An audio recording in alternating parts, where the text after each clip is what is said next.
My son kept saying, "Mom, that land's dry, nothing grows there." He kept sliding papers in front of me, pushing for my signature. But one stray phone call revealed the truth. That land was worth millions, and they were trying to trick me. I always thought of our little patch in Texas as a memory carved into the dirt.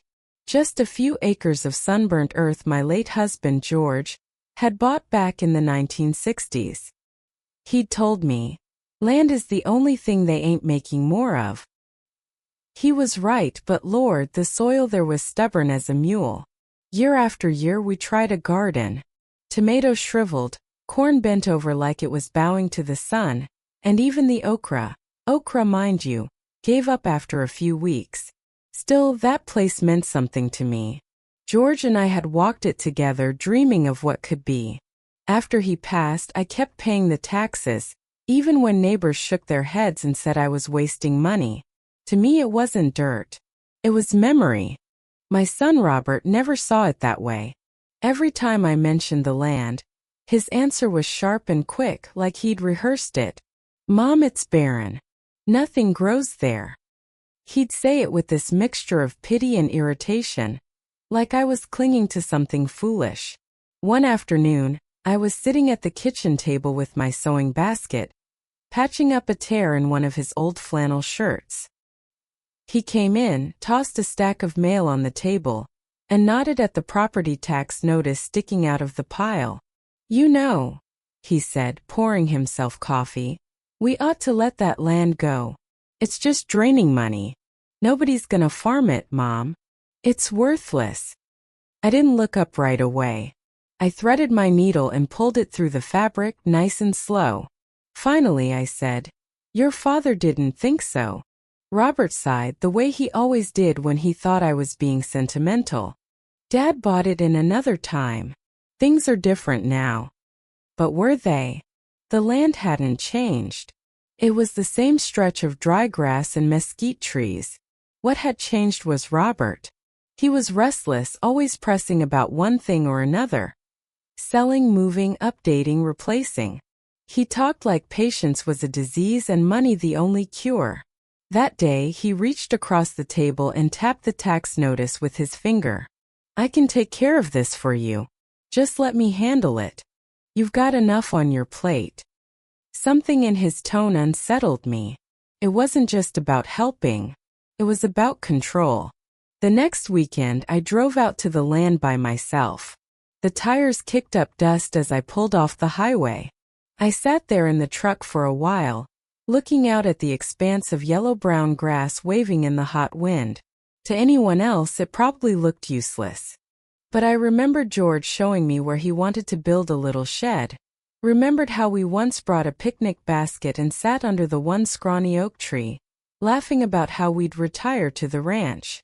I got out and walked a bit, my shoes crunching on dry earth. It wasn't pretty, no, but it was ours or mine now. The idea of giving it up gnawed at me. When I came back into town that evening, Robert was waiting on my porch.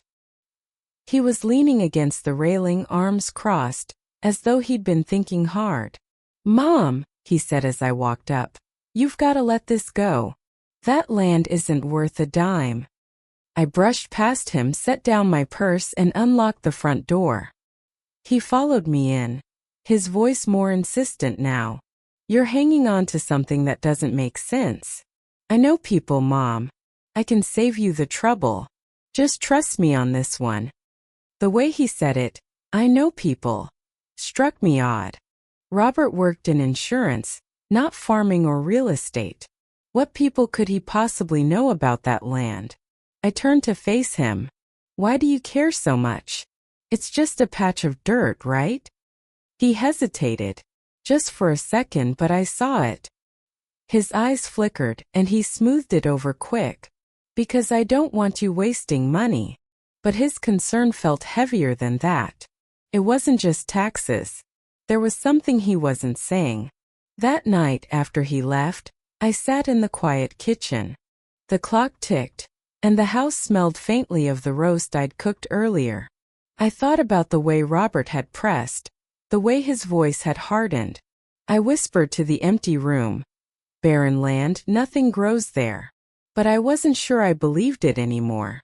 The telephone rang mid-morning, just as I was folding laundry in the living room. I wiped my hands on my apron and picked it up. Hello. But no one answered me directly. Instead, I caught the tail end of a conversation. A man's voice, low and businesslike, speaking to someone else on the line. Yes, the acreage outside town. Huge potential. We've been waiting on the signature. Shouldn't be long now. I froze, pressing the receiver tighter to my ear. He wasn't talking to me. He must have thought the line hadn't connected yet. Another pause, and then he continued. Yes, once the lease is finalized, drilling can begin within weeks. The reserve estimates are strong. Drilling. Oil. My heart gave a jolt. He was talking about my land. Before I could make a sound, the line clicked, and I realized he had hung up or switched calls. I stood there staring at the receiver in my hand, the dial tone buzzing in my ear like a warning. I set it down slowly and sat on the sofa. My hands rested on a folded towel in my lap, but I didn't move. My son's words, barren land, nothing grows there, rang louder in my memory than the telephone had. Just 2 days earlier, Robert had come by with a neat little folder. He'd slid it across the table while I was buttering biscuits for supper. It's just a routine power of attorney, he'd said casually, tapping the paper with his finger. Makes things easier for taxes and whatnot. All you'd have to do is sign. I glanced at the pages but hadn't read them closely. The print was small, the language stiff and lawyerly. He'd smiled that steady smile of his, the one he wore when he wanted something to seem harmless. I remember saying, "I'll look it over later, dear." He hadn't pressed me that evening, but he'd left the folder on the sideboard like it belonged there, waiting. Now, hearing that stranger's voice over the telephone, everything slid into place in a way that made me sick to my stomach. I stood up and paced the length of the room, back and forth over the rug George and I had bought in Houston decades ago. I kept hearing it. Huge potential waiting on the signature. So Robert had been arranging something big, and he needed my hand on a page to finish it. That afternoon, I called the telephone company, pretending there'd been a mistake. I must have been connected to someone else's call, I told the operator. She apologized politely, said it was a rare technical slip, but it happens sometimes. I thanked her, but my mind wasn't at ease. Rare or not, that slip had shown me a truth I wasn't supposed to know. By the time Robert came around that evening, I had folded the laundry, scrubbed the kitchen counters, and baked a peach cobbler, anything to keep my hands busy. He strolled in with his usual confidence, kissed my cheek, and sat down at the table. "Did you look over those papers, Mom?" he asked, his tone casual but his eyes sharp. "Not yet," I said lightly, wiping my hands on a dish towel. He leaned back in the chair. "Well, don't wait too long. These things can get complicated." I smiled, though it felt like glass cracking inside me. "I'll get to it." He changed the subject after that, chatting about the weather and some neighbor's new truck. But every word felt like a cover. Something laid over the truth I'd overheard that morning. Later, when he'd gone, I stood by the sideboard and looked at the folder. Routine power of attorney, he'd called it. But I wasn't so sure anymore. The moonlight streamed in through the kitchen window, falling right across that folder. I touched the cover with my fingertips, the paper cool and smooth. Something inside told me this was no routine matter. That night I didn't sleep easily. I kept turning in bed, hearing the stranger's voice echo in my head. Huge potential, lease finalized, drilling can begin. Our land, the dry, stubborn soil George had bought, the land Robert had called worthless, was not worthless at all. And if I hadn't picked up that phone when I did, I would never have known. The next morning, I woke with a heaviness in my chest. I went about my chores, watering the geraniums on the porch, feeding the stray cat that had taken to sleeping in my shed, but my mind kept circling back to that folder. Robert's routine papers. By mid-afternoon, I decided I couldn't wait any longer. He'd left the folder on the sideboard in the dining room, as if daring me to open it. I made myself a cup of tea, sat at the table, and pulled the stack toward me. The first few pages looked harmless enough, headings about representation, signatures, notaries. But the further I read, the more my heart began to pound. These weren't simple tax documents. These were lease agreements. My land, described in precise measurements and coordinates, laid out in black ink. And not just any lease. It was with an oil company. The name jumped off the page, one of those big corporations you hear about on the news. Their logo was stamped on several sheets. I recognized it instantly. I turned the pages with trembling fingers. Each section detailed terms, rights, royalties, durations, language thick enough to drown in. But one thing was clear. My name belonged on the line at the bottom, and without it, the deal wasn't complete. My eyes caught on a phrase near the top of one document. Exclusive rights to extract, drill, and profit from subsurface minerals. Another line made my stomach twist. In exchange for a fixed sum of compensation. Fixed sum. Not ongoing royalties, not a share of profits. Just a one-time payment. I read it twice, maybe 3 times, until the words blurred. If I signed, the oil company would walk away with everything. And me? I'd get whatever number Robert had quietly arranged, which from the looks of it, wasn't much at all. I pressed my palm against the paper to steady it. George's voice came back to me, as though he were standing right there. Don't ever let go of the land. It'll take care of you when nothing else does. My throat tightened. I flipped through the rest of the folder. There were copies of letters, correspondence between Robert and some representative from the company. Most of them had his signature already, stamped and dated. He had even listed himself as my authorized agent, though I hadn't given such permission. But what made me go cold was the last page. A copy of the lease contract with my name typed neatly beneath the signature line. Only it wasn't signed. Blank. Waiting. The implication was plain. Robert had been preparing this deal for months, maybe longer. He was waiting for the moment I trusted him enough, or felt pressured enough, to hand him my signature. My hand shook so badly I nearly spilled my tea. I set the cup down and closed the folder, sliding it back where I'd found it. My mind buzzed with panic and betrayal. That evening, when Robert came by after work, I watched him differently. He loosened his tie, dropped his briefcase by the door, and opened the refrigerator like he owned the place. He asked what was for dinner, and I answered automatically, my voice steady. But inside I was burning. He didn't bring up the papers that night. Maybe he thought he didn't need to. Maybe he believed my signature was inevitable. After he left, I crept into his study.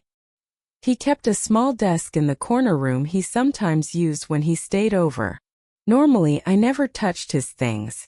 But that night I searched. The drawers were tidy, almost too tidy, files stacked neatly, papers arranged by color-coded tabs. At first, it was all ordinary. Utility bills, tax records, old insurance policies. Then, tucked under a ledger, I found another set of documents. More contracts. More letters, stamps, legal seals, and again my name at the bottom of several sheets and signed. The room seemed to tilt around me. I held the papers close to the lamp, reading line after line. It was exactly what I feared. Drafts of the lease agreement with the oil company, all written as though my consent was a formality he could secure at any time. I sank into his desk chair. The document spread out before me. My hands trembled so hard the papers rattled. This wasn't just a misunderstanding. It wasn't my son trying to simplify taxes. This was a trap. He had set it carefully, piece by piece, and was only waiting for me to fall in. I don't remember how long I sat there. At some point, the clock struck midnight, and I forced myself to gather the papers, slide them back into the drawer, and shut it. I couldn't let him know I'd seen. Not yet. As I stood in the doorway, my reflection stared back at me from the glass of the bookcase. My face looked older, wearier than I'd ever noticed. But there was something else in my eyes too. Not just fear. Resolve. That night, I lay awake staring at the ceiling. I thought of George, of all the years we'd scraped by, of the nights we'd counted pennies to pay taxes on land people said wasn't worth anything. And now, that same land was worth enough for an oil company to chase after it, and for my own son to deceive me. The very next evening, I found myself lingering in the hallway outside the den. Robert had shut the door behind him, but he didn't realize the old wood didn't block sound the way it used to. The house carried voices like secrets eager to be told. He was on the telephone. His tone was low but firm, the kind of voice he used when making promises he had no right to make. "Yes," I heard him say. "I've got it under control. Don't worry, Mom suspects nothing. I'll handle it." Those words slammed into me harder than if he'd struck me across the face. I leaned closer to the door frame, my hand resting against the faded wallpaper. His voice dropped even lower, but I could still make out the rhythm. "It's just a matter of time. She'll sign. Trust me." I pressed my lips together to keep from gasping. My heart pounded so loudly I was afraid he might hear it through the wall. For a long moment there was only silence, broken by his soft chuckle. "You'll get the paperwork soon enough. Just be patient." When the call ended, I slipped quietly back to the kitchen. My legs felt weak, but I forced myself to sit at the table, folding my hands tightly in my lap. I'd always believed betrayal from a stranger hurt most. But I was wrong. Nothing cuts like deceit when it comes from your own child. I poured myself a small glass of water, though my hands shook so badly half of it spilled onto the table. I wiped it with the corner of my apron, staring at the puddle until the cloth turned dark. He thought I suspected nothing. He thought I was blind, too old, too trusting. And worse, he wasn't just lying to me. He was lying to them, the men on the other end of that call, the oil company waiting to sink their drills into the land George and I had guarded all our lives. When Robert finally came out of the den, I had composed myself. He found me shelling peas into a bowl, my expression as calm as if I hadn't heard a thing. "You're up late," he remarked, walking past me toward the refrigerator. "I couldn't sleep," I answered simply, keeping my eyes on the peas. He didn't push. He poured himself a glass of milk, leaned against the counter, and asked about my day. His words floated around the room like dust, but I heard the lie beneath every syllable. When he finally went upstairs to bed, I stayed behind in the quiet kitchen. The ticking of the clock on the wall was the only sound. I whispered into that silence, "I know, Robert. I know." The next morning, I carried myself as if nothing were wrong. I cooked his breakfast, scrambled eggs, bacon crisp just the way he liked, and biscuits hot from the oven. He ate heartily, complimented the meal, and kissed my cheek before heading out. But my mind wasn't on breakfast. It was on that sentence he'd spoken, the one that wouldn't leave me alone. "Mom suspects nothing." He was wrong. I suspected plenty. That day I moved carefully, deliberately. I straightened his study, making sure every document was exactly where it had been the night before. I dusted shelves, polished picture frames, and tidied the desk, all the while glancing at the drawer that held those contracts. By afternoon, I found myself standing in the yard, staring across the fields in the distance. The sun beat down, shimmering on the dry earth. To any passerby, it was nothing but a forgotten patch of Texas dirt. But I knew better now. There was oil beneath that soil. Enough to change lives. Enough to tempt greed. When Robert returned that evening, I greeted him with a smile. I asked about his day, listened while he told me stories about meetings and errands. All the while I remembered the sound of his voice on the phone, smooth as honey but sharp as a blade. "Don't worry, Mom suspects nothing." He thought I was asleep in my chair when he took another phone call later that night. I wasn't. I kept my breathing steady, my eyes half closed, and listened. Yes, the timeline is tight, he whispered. But trust me, she won't stand in the way. She doesn't understand what's at stake. It was almost unbearable, hearing my own son talk about me like I was some obstacle in a business deal. Not his mother. Not the woman who raised him. Just a signature he needed. When he finally went upstairs, I opened my eyes and stared into the darkened room. I could still hear George's words echoing from years ago. Land is the only thing they ain't making more of. And here was Robert, ready to sell it out from under me. That night, lying in bed, I didn't cry. My tears had dried up long ago from harder sorrows. But I did make myself a quiet promise. If Robert wanted to believe I suspected nothing, then I would let him keep thinking it. For now. Because the game had changed. And I wasn't going to be the fool in it. The morning after that phone call, Robert came down earlier than usual. He didn't bother with coffee first or reading the newspaper like he usually did. Instead, he set a pen and a single sheet of paper right in front of me while I was buttering toast. "Sign this, Mom," he said flatly. "It's for the tax office." I looked at the paper. The top line was covered by his hand, but I recognized the fine print at the bottom. Same style as the documents I had found in his desk. Same oil company logo faintly watermarked in the corner. I swallowed the lump in my throat and asked, "What's the rush, dear?" His jaw tightened. "There's no rush. It just needs to be done today. These things pile up." His voice wasn't gentle anymore. It had an edge to it, sharp and commanding, as if he were talking to an employee instead of his mother. I lifted the pen slowly, turning it in my hand like I was considering it. My fingers trembled, but not from weakness. This time it was anger. "I like to read what I sign," I murmured, sliding the paper back toward him. He forced a smile. "You don't need to worry about that.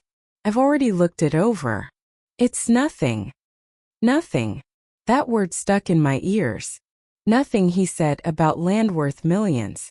Nothing, he said, about the last piece of my husband's dream. I leaned back in my chair and folded my hands in my lap. "I'll read it tonight," I told him calmly. He exhaled hard through his nose like a bull about to charge. "Mom, you're making this more difficult than it needs to be." I met his eyes. "I've managed just fine reading my own papers for 70 years, Robert. One more won't hurt." For a moment I thought he might snap. His face turned red. His fingers drummed hard on the tabletop. But then he snatched up the paper and pen, shoved them into his briefcase, and stood. "Fine," he muttered. "But don't say I didn't try to help." The door slammed behind him when he left. I sat there in the quiet kitchen, staring at the butter dish and the half-finished toast. My hands trembled as I reached for my teacup, not because I was afraid anymore, but because the mask had slipped. Robert wasn't asking. He was demanding. And if I didn't act soon, he'd find another way to force my hand. That afternoon, I went for a walk down by the hardware store, just to clear my head. The air was hot and heavy, cicadas buzzing in the trees, the kind of Texas day where sweat sticks to your back no matter how slow you move. Every step I kept hearing his voice. "Sign this, Mom. It's nothing." When I came home, I saw his car already back in the driveway. He was sitting on the porch, tie loosened, face stormy. "You didn't answer your phone," he said as I climbed the steps. "I was out walking," I replied. "You should have told me. We've got deadlines here." Deadlines. He spoke as if my life was a ledger he needed to balance. He followed me inside, pacing the length of the living room while I set my purse down. "You're dragging your feet. Do you understand how much money is at stake?" I didn't answer. I just went into the kitchen and started chopping onions for supper. The knife clacked against the board, steady and sure. "Mom," he barked. I set the knife down, wiped my hands on my apron, and turned to face him. My voice was calm but firm. Robert, I told you, I'll read what I sign. If that bothers you, that's your problem, not mine. He stared at me, jaw clenched, eyes narrow. For the first time in a long while, I saw something in his face I didn't recognize. Not my boy, not even the man he'd grown into, but a stranger full of greed and impatience. Finally, he grabbed his briefcase and stormed out again, muttering under his breath. I stood in the doorway after he left, the screen door creaking in the hot breeze. My heart was still beating hard, but there was something steady inside me too. A decision. I wouldn't sign. Not tomorrow, not ever. But I couldn't just say no. He was too determined, too entangled with that oil company already. If I told him outright that I knew, he'd only push harder, maybe even find a way to forge my name. No, I needed to be careful. I needed to play along just enough to buy time. That night, I sat at the kitchen table with a pad of paper and wrote a single line in my shaky handwriting. I will stop this game. I tucked the note into my Bible, right next to George's old photograph, and closed the book. It wasn't just about the land anymore. It was about my son, about the kind of man he'd let himself become. And I wasn't going to let him win. The day after Robert tried pressing that pen into my hand, I knew I needed someone wiser than me to make sense of it all. I wasn't about to sit in my kitchen guessing what fixed compensation meant while my son schemed with strangers over my land. So I called Harold. Harold Bennett had been George's friend since their army days. He'd practiced law in town for decades. Contracts, estates, property disputes. Even after retiring, he still kept a small office above the old feed store. A dusty room with oak shelves and files stacked like towers. When I phoned him, he chuckled. "Well, if it isn't Miss Lucy," he said. "Haven't heard from you in a spell. What brings you calling?" "Harold," I told him quietly, "I think Robert's got me tangled in something. I need your eyes on it." He didn't hesitate. "Bring the papers by this afternoon. And Lucy, don't sign a thing till I see it." By 3 o'clock I was climbing the narrow stairs to his office, the folder tucked tight under my arm. The smell of old wood and dust greeted me as I stepped inside. Harold looked the same as ever, broad-shouldered, silver-haired, with those reading glasses perched halfway down his nose. "Well now," he said, rising from his chair to shake my hand. "Let's see what the fuss is about." I laid the folder on his desk. He adjusted his glasses and began reading. For a while the only sounds were the turning of pages and the ticking of the wall clock. I sat stiff in the chair across from him, twisting my handkerchief in my lap. After 20 minutes, Harold leaned back, rubbed his chin, and let out a long breath. "Lucy," he said, "you were right to be suspicious." My stomach dropped. "What is it?" "This isn't a routine power of attorney. It's a lease agreement with Lone Star Petroleum. According to this, you'd be granting them exclusive drilling rights on your land for 30 years. 30 years? I whispered. He nodded grimly. "And here's the kicker. Your compensation is listed as a flat fee. Lump sum. No royalties, no share in the profits. Once you sign, that's it. They could pull billions of dollars out of the ground, and you'd never see another penny." I gripped the arm of the chair, my knuckles white. "Billions." Harold tapped the page. "This clause here. Estimated reserves. Lucy, I've handled oil leases before. This isn't small change. We're talking millions, at least, maybe more. And if you'd signed where Robert wanted you to, you'd have been cut out completely." I shook my head slowly. "He told me it was nothing. Just taxes." Harold's eyes softened, but his voice was firm. "Lucy, your son wasn't protecting you. He was deceiving you. This document leaves you with almost nothing, and him, well, I can't prove it, but I'd wager he set himself up for a hefty cut on the side." The room seemed to spin. I gripped the handkerchief tighter. My boy, my only son, plotting to cheat me out of the very land his father left us. Harold slid the papers back toward me. Good thing you didn't sign. This kind of trick has cost families everything. I stared at the folder, my reflection faint on the glossy cover. What can I do? For now, nothing, Harold said carefully. Keep these safe. Don't let him know you've seen a lawyer. If he presses you again, stall him. Meanwhile, I'll make some calls, see what I can learn about Lone Star's dealings in this county. I nodded, though my throat was too tight to speak. Harold leaned forward, his voice softer. Lucy, I know this isn't easy, but you're not alone. George would have wanted you to stand firm. That land, he tapped the folder, is worth more than either of us ever imagined. On the walk back down the stairs, I felt both heavier and lighter. Heavy with the truth of what Robert had done. Lighter because I finally knew where I stood. That evening, Robert came by as usual. He acted like nothing was amiss, asked about supper, sat at the table fiddling with his phone. At one point he looked up and said casually, "Did you get a chance to look over that paper?" I met his eyes and smiled faintly. "Not yet. I'll get to it soon." He nodded satisfied and went back to his phone. But inside I repeated Harold's words over and over, millions of dollars. If you'd signed, you'd have been left with nothing. Later that night, I went to my bedroom, pulled George's photograph from the dresser, and held it close. "You were right, George," I whispered. "The land was never worthless. And I won't let him take it from us." I slid the folder beneath the quilt in my cedar chest, locked the lid, and tucked the key into my apron pocket. For the first time in weeks, I slept soundly, not because the danger had passed, but because I knew the truth. And that truth was power. The morning after I met with Harold, I sat at the kitchen table with the folder spread out before me. The papers looked less frightening now that I understood them, but no less dangerous. Robert thought he had me cornered. He thought I would cave the way he wanted. But George hadn't raised me to be careless, and Harold had given me the courage to act.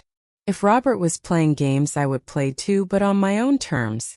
First thing, I pulled the old copy machine out of the hall closet. It was dusty, the kind of contraption most folks had thrown away long ago, but I kept it for recipes and old photographs. I fed each page of that lease through one after another, my hands steady even as my heart beat like a drum. The machine hummed and spat out copies, the black ink shining fresh on the crisp white paper. By the time I finished, I had 2 neat stacks, the originals and the evidence I would use. I slid the originals back into Robert's folder, just as I'd found them, and hid the copies inside an old recipe box labeled cakes and pies. If Robert ever rifled through my belongings, he'd never think to look in there. That afternoon, I sat down at my typewriter. It had been years since I'd used it, but the keys still worked, each strike ringing sharp against the metal. I typed up a short letter, formal and polite, addressed to Lone Star Petroleum's regional office. "To whom it may concern," it began, "I am the owner of the property in question, and I wish to make it clear that no signature has been given on any lease agreement. Any attempt to present documents otherwise should be considered fraudulent." I signed it firmly, Lucy May Parker. I tucked the letter into an envelope along with copies of the contract pages that carried my name, unsigned. My fingers trembled a little as I sealed it shut. It wasn't fear this time, it was resolve. The next morning I drove into town. At the post office, I handed the envelope to the clerk and paid for certified mail. I wanted a record, proof that it had been sent and received. As the clerk stamped the papers, I felt a strange calm settle over me. On the drive back, the sun glared hot through the windshield, and the field stretched endless on both sides. For the first time, I looked at that dry land differently. Not just as memory, but as power.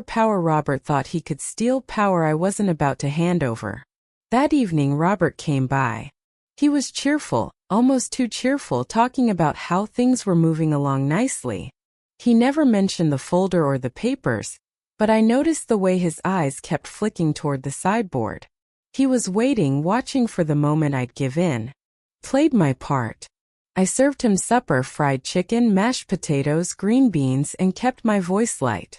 When he finally asked, "So, Mom, any chance you looked over that form?" I smiled and shook my head. "Not yet," I said. "You know me, I like to take my time." His smile tightened, but he didn't press. Not then. 3 days later I received a call. It was from Lone Star Petroleum. A man with a polished voice introduced himself as Mr. Daniels. "Mrs. Parker," he said, "we've received your letter. Thank you for clarifying. I assure you our company takes these matters very seriously." Relief washed over me, but I kept my tone steady. I wanted to make sure there was no misunderstanding. "I have not signed any agreement." "Understood," he said firmly. "We will be halting all proceedings until proper authorization is confirmed. I apologize for any confusion." After the call ended, I sat very still in my chair. It was done. The trap Robert had set for me had been sprung, but on him, not me. That night, Robert stormed into the house without knocking. His face was flushed, his tie loose around his neck. "Mom," he snapped, "did you send something to Lone Star?" I didn't flinch. I folded my hands calmly on the table. "Yes, I did. I thought it was best they knew the truth, that I haven't signed anything." For a moment he just stood there, his mouth opening and closing like a fish. His anger was sharp, but behind it I saw something else. Panic. "You don't understand what you've done," he muttered. "Oh, I understand perfectly," I said quietly. "You tried to sell our land behind my back. And now it's stopped." He didn't answer. He just turned and slammed out the door. I sat alone in the kitchen, the silence heavy, but for the first time in weeks I felt strong. Robert might still push, but the oil company knew the truth now. And that was something he couldn't undo. The game wasn't over, but I had made my move. The air in the house felt different after Robert stormed out that night. Heavy. Charged. Like the stillness before a thunderstorm. I knew he wouldn't let things lie. But neither would I. So I decided it was time to bring everything into the open. Not in whispers through doors, not with papers shoved in front of me, but face to face with witnesses. The next morning I telephoned Harold. His voice came across the line, calm and steady as always. "Harold," I said, "I need you to come by this week. And I want Robert here too. It's time we cleared the air." He didn't ask questions. "I'll be there Wednesday evening. 6 o'clock. When Wednesday came, I baked a pan of cornbread, habit more than hospitality, and set the table, though I knew there wouldn't be much eating. At 5:45, I heard Harold's slow, measured knock. I let him in, grateful for the reassuring weight of his presence. Robert arrived a few minutes later, slamming the screen door behind him. His eyes darted from Harold to me, suspicion flashing across his face. "What's this about?" he demanded. "Sit down, Robert," I said, motioning to the table. "We need to talk." He hesitated, then pulled out a chair with a sharp scrape. Harold sat opposite him, calm, hands folded on the table. I took my place at the head, the folder of documents resting in front of me. For a long moment, the only sound was the ticking clock on the wall. Finally I spoke. "Robert," I said softly, "were you planning to sell this land while I'm still alive?" His face changed instantly, first shock, then anger, then something that looked too close to guilt. "Mom, it's not like that," he began. "You don't understand how complicated this is. I was just trying to answer the question," I said firmly. My voice surprised even me, steady as a fence post in a storm. He opened his mouth, then closed it. His eyes slid away from mine, fixing instead on the wall behind me. Silence stretched out, thick and heavy. "You couldn't answer me," I said at last. "Because the truth is plain. You tried to sell it behind my back. To take what your father worked for and treat it like a scrap of paper. Robert's jaw tightened. I was trying to take care of you. You think you know what that land is worth? You don't. You're old, Mom. You don't see the bigger picture. I felt Harold shift beside me, but I lifted my hand to keep him quiet. My eyes never left Robert. I know exactly what it's worth, I said. I've seen the papers. Harold's seen them too. That land is worth millions. And yet you wanted me to sign it away for a one-time check I wouldn't live long enough to spend. Robert's face flushed red. You weren't supposed to. He stopped himself, but the damage was done. Wasn't supposed to what? I asked, my voice rising. Wasn't supposed to find out?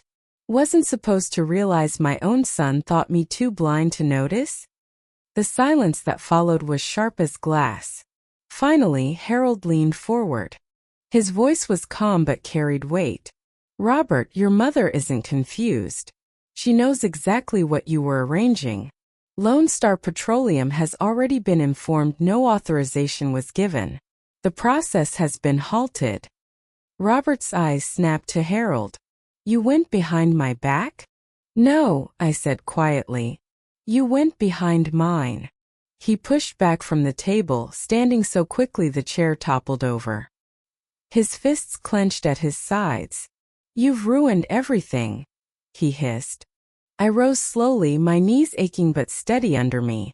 No, Robert. I've saved everything.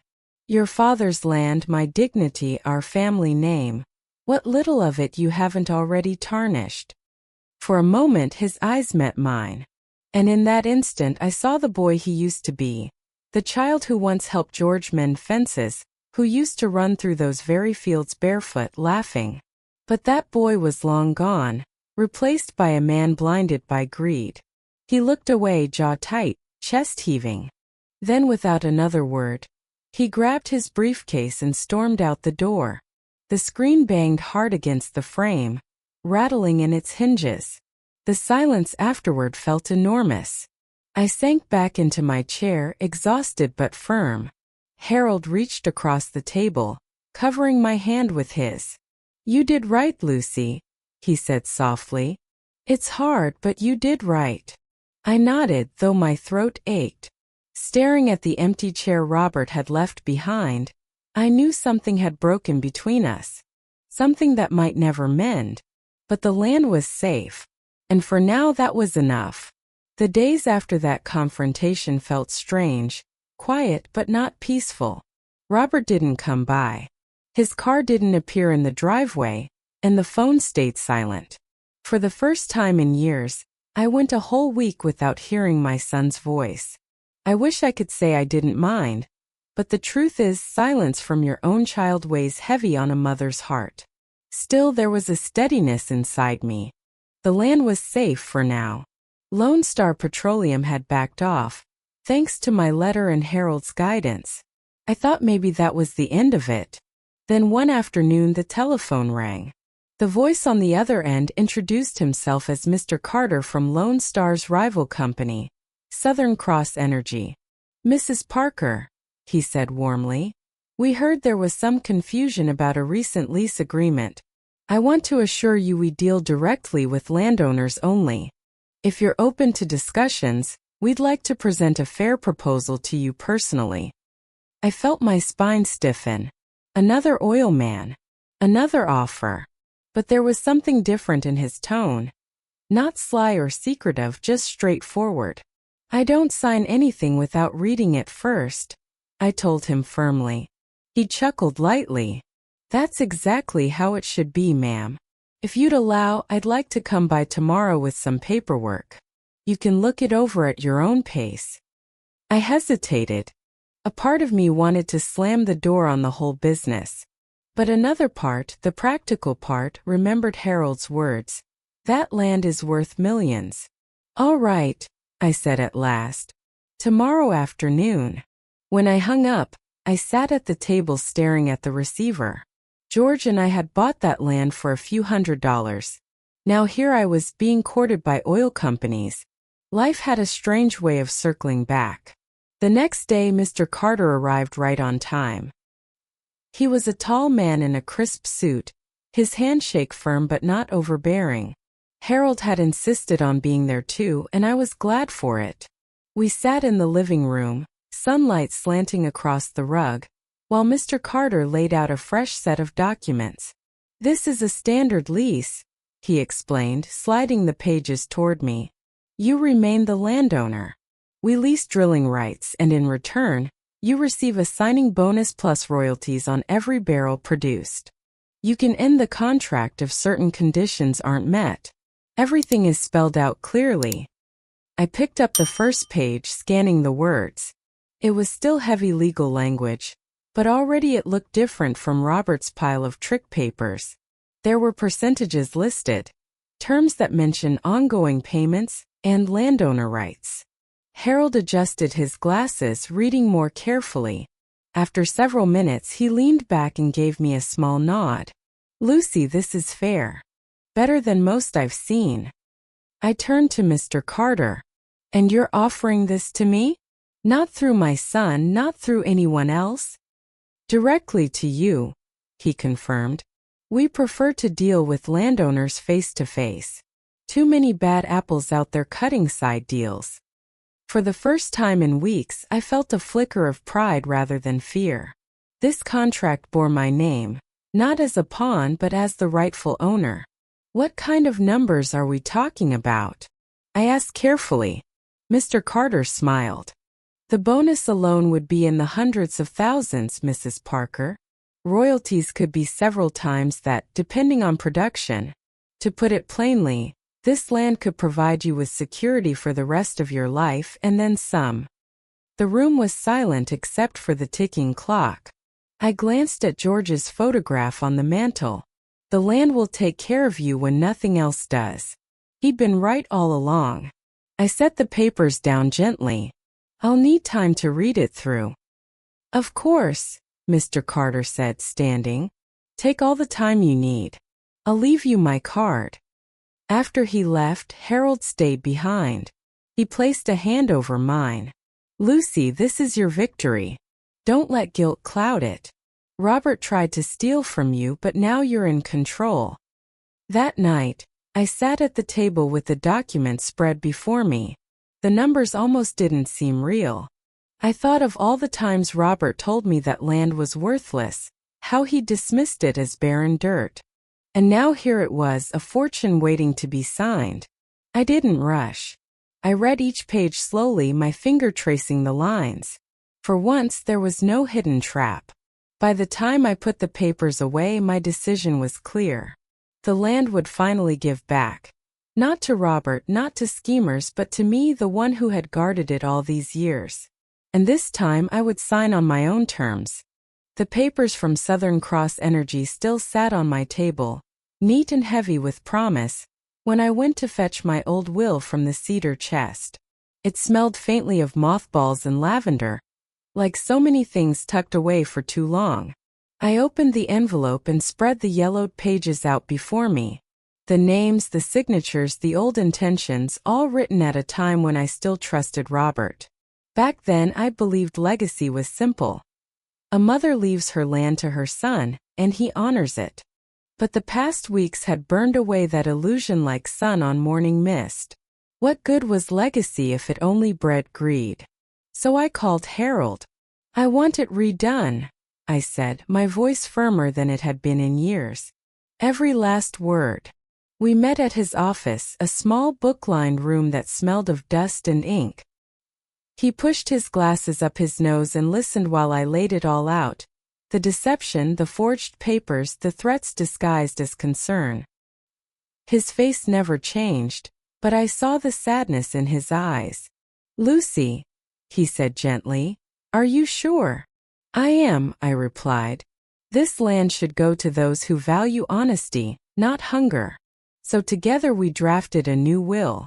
The land and its future royalties would be held in trust, not for Robert but for my grandchildren, with conditions of fairness and respect. Harold worded it carefully, ensuring no one could twist it into something else. Robert's name appeared only once, followed by a line that said, No direct inheritance shall be granted to Robert Parker. When I saw it written there in black ink, my hand trembled. It wasn't easy to cut your own son out. A part of me still remembered his laughter as a boy, his muddy boots running through that dry land. But love isn't blind forever. Sometimes love has to set boundaries. When all was finished, Harold slid the document toward me. I signed slowly, each letter deliberate like a prayer. Then he signed as witness, and the will was sealed. Walking home, the Texas evening stretched wide around me, the land flat and endless. I thought of George, how he used to say, "This land will take care of you when nothing else does." He hadn't just meant money. He meant it would test us, reveal who we truly were. Now I knew. Robert had chosen greed. I had chosen truth. At the kitchen table, I placed the new will beside the oil lease. For the first time in months, I felt a calm settle in my bones. Whatever storms came next, I was ready. My legacy wasn't stolen, it was reclaimed. And this time it would pass only to those who carried not just my name but my honesty. My dears, if in this story you saw yourselves, be sure to write about it in the comments. I would be very interested to read it. Thank you.